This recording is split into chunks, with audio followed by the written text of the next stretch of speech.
തിരികെ വാർത്തയിലേക്ക്. US സന്ദർശനത്തിലെ നേട്ടങ്ങൾ ജനം ടിവിയോട് വിശദീകരിച്ച് തിരുവനന്തപുരം മേയർ വി രാജേഷ്. രാവിലെ തിരുവനന്തപുരത്ത് തിരിച്ചെത്തിയ മേയർ ജനം ടിവി ചീഫ് എഡിറ്റർ പ്രദീപ് പിള്ളയ്ക്ക് നൽകിയ അഭിമുഖത്തിലാണ് US സന്ദർശനത്തിന്റെ നേട്ടങ്ങൾ വ്യക്തമാക്കിയത്. തെരുവുനായ പരിപാലനവും മാലിന്യ നിർമ്മാർജ്ജന പദ്ധതികളും വിശദമായി മനസ്സിലാക്കി. നികുതി പിരിവിന് സാങ്കേതിക വിദ്യ ഉപയോഗിക്കുന്നത് പരിശോധിക്കും. നഗരസഭാ ഉദ്യോഗസ്ഥരുമായി ഇത് സംബന്ധിച്ച് ആദ്യഘട്ട ചർച്ച നടത്തിയെന്നും മേയർ പറഞ്ഞു. വിളപ്പിൽശാലയിൽ ലോകോത്തര നിലവാരത്തിൽ ചികിത്സാ കേന്ദ്രം ഒരുക്കും.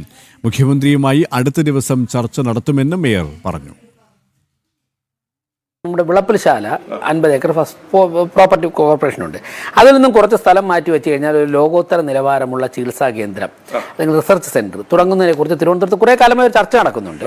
അത് ബഹുമാനപ്പെട്ട മുഖ്യമന്ത്രിയുടെ ഉൾപ്പെടെ സഹകരണത്തോടുകൂടി ഇടപെടലോടുകൂടി അത് സാധ്യമാക്കി എടുക്കാമെങ്കിൽ MP പിള്ള സാർ ഉൾപ്പെടെയുള്ളവർ മുൻപിൽ നിന്ന് നയിക്കാം. അപ്പം നമുക്ക് നമ്മുടെ ഉദ്യോഗസ്ഥർക്കും നേതാക്കന്മാർക്കും ഒക്കെ ലോകോത്തര നിലവാരത്തിലുള്ള ചികിത്സ കിട്ടുമ്പോൾ നമ്മുടെ സാധാരണക്കാരനും അത് കിട്ടുന്ന രീതിയിൽ ഉള്ളൊരവസ്ഥ കേരളത്തിലുണ്ടാവണം. ഒരു മണി മോട്ടീവ് അല്ല, അതിലപ്പുറം ഒരു സാമൂഹ്യ പ്രതിബദ്ധത നിറവേറ്റുന്ന തരത്തിലുള്ള എന്നാൽ ലോകോത്തര നിലവാരത്തിലുള്ള ചികിത്സ കിട്ടുന്ന തരത്തിൽ നമ്മുടെ നാട്ടിലും അങ്ങനെയുള്ള മാറ്റങ്ങൾ ഉണ്ടാവണമല്ലോ. ഈ പ്രോജക്റ്റ് ഉദ്യോഗയുടെ കോർപ്പറേഷൻ തലത്തിൽ ചർച്ച ചെയ്യുന്നുണ്ടോ? ഉദ്യോഗസ്ഥരുമായിട്ട് ഒരു ആക്ഷൻ പ്ലാൻ ഞാൻ ഫസ്റ്റ് റൗണ്ട് ഉദ്യോഗസ്ഥരായിട്ട് ഇരുന്ന് കഴിഞ്ഞു രാവിലെ. ഇന്ന് തന്നെ ഇരുന്ന് കഴിഞ്ഞു.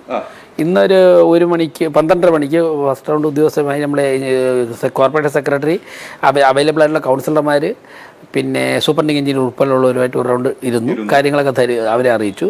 അതിനുശേഷം അടുത്ത എങ്ങനെയാണ് നമ്മുടെ ടാക്സ് കളക്ഷൻ രംഗത്ത് ഉപയോഗിക്കാൻ എങ്ങനെ വിനിയോഗിക്കുക എന്നുള്ളതിനെ കുറിച്ച് ഞങ്ങൾ ആലോചിക്കാനിരിക്കുന്നുണ്ട്. പിന്നെ 19-ാം തീയതി ഈ ഹോസ്പിറ്റലുമായിട്ട് ബന്ധപ്പെട്ട് ബഹുമാനപ്പെട്ട അവരിപ്പോൾ അതിൻ്റെ സംഘാടകരൊക്കെ ശ്രമിക്കുന്നുണ്ട്. മുഖ്യമന്ത്രി കിട്ടുമെങ്കിൽ അദ്ദേഹത്തിൻ്റെ തന്നെ സാന്നിധ്യത്തിൽ അടുത്തൊരു ചർച്ച ഉദ്ദേശിക്കുന്നുണ്ട് ഓഗസ്റ്റ് 19-ാം തീയതി. ഞങ്ങൾക്ക് വളരെ നല്ല ക്ലാരിറ്റി ഉണ്ട്.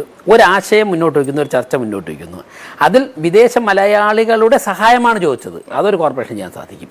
പക്ഷേ അതിൻ്റെ ബാക്കി ഡോക്യുമെൻറ്റേഷനും ഇംപ്ലിമെൻറ്റേഷനും ഒക്കെ വരുമ്പോഴേ എക്സിക്യൂഷൻ ഇംപ്ലിമെൻറ്റേഷനൊക്കെ വരുമ്പോഴേക്കും സംസ്ഥാന സർക്കാരിൻ്റെയും കേന്ദ്ര സർക്കാരിൻ്റെയും കൂടി ഇടപെടലോടുകൂടി സാധിക്കുള്ളൂ. പക്ഷേ ആ ചർച്ചകൾക്കും തുടക്കം കുറിക്കാൻ ഞങ്ങൾക്ക് സാധിക്കും. ഇപ്പം നമുക്ക് തിരുവനന്തപുരം കോർപ്പറേഷൻ മേയർക്ക് ബഹുമാനപ്പെട്ട മുഖ്യമന്ത്രിയും സംസ്ഥാന ആരോഗ്യവകുപ്പ് മന്ത്രിയും കണ്ട് ഇങ്ങനെയാണ് ചില ആശയങ്ങളുണ്ട്, ഇവർ സഹകരിക്കാൻ തയ്യാറാണ് എന്നുള്ള നമ്മുടെ ശ്രദ്ധയിൽ അവരുടെ ശ്രദ്ധയിൽ കാര്യം വന്നിട്ടുണ്ട്. സ്വാഭാവികമായിട്ട് അവർക്ക് ക്യാബിനറ്റിൽ വയ്ക്കാം. ക്യാബിനറ്റ് ചർച്ച ചെയ്ത് കഴിഞ്ഞാൽ പോസിറ്റീവുള്ള കാര്യമാണ്. സംസ്ഥാന സർക്കാർ അത് അംഗീകരിക്കും. സ്വാഭാവികമായിട്ടും കേന്ദ്ര ആരോഗ്യമന്ത്രിയുമായിട്ടും കേന്ദ്രമന്ത്രി കാണാൻ വിദേശകാര്യമന്ത്രിയുമായിട്ട് നമുക്ക് സംസാരിച്ച് പ്രപ്പോസൽ മുമ്പോട്ട് വന്നു കഴിഞ്ഞാൽ പറ്റുന്ന കാര്യമാണെങ്കിൽ അവർ അംഗീകരിക്കും. ആ രീതിയിൽ ഒരു വലിയൊരു പരിശ്രമം നടത്തി ഈ കാര്യങ്ങൾ ചെയ്തെടുക്കാവുന്നതാണ്. പിന്നെ ഡൽഹിയിൽ നിന്ന് തിരുവനന്തപുരം കോർപ്പറേഷന് കിട്ടേണ്ട കാര്യങ്ങളൊക്കെ കിട്ടുന്നുണ്ട്. ഡൽഹിയിൽ നിന്ന് കിട്ടേണ്ട സഹായങ്ങൾ അതല്ലെന്നുണ്ടെങ്കിൽ പദ്ധതികൾ ഒക്കെ അതിന്റെ വഴിക്ക് തന്നെ വരുന്നുണ്ട്. ആ ഒരു കോൺഫിഡൻസിലാണല്ലോ ഞങ്ങൾ ഇതൊക്കെ ചെയ്തത്. ബഹുമാനപ്പെട്ട പ്രധാനമന്ത്രിയിൽ നിന്നും കേന്ദ്ര ഗവൺമെന്റിൽ നിന്നും ലഭിച്ച നിർദ്ദേശത്തിൻ്റെയും സഹായത്തിൻ്റെ അടിസ്ഥാനത്തിൽ ആത്മവിശ്വാസത്തിൻ്റെ അടിസ്ഥാനത്തിലാണ് ഞങ്ങൾ എല്ലാ പ്രവൃത്തികളും ചെയ്യുന്നത്.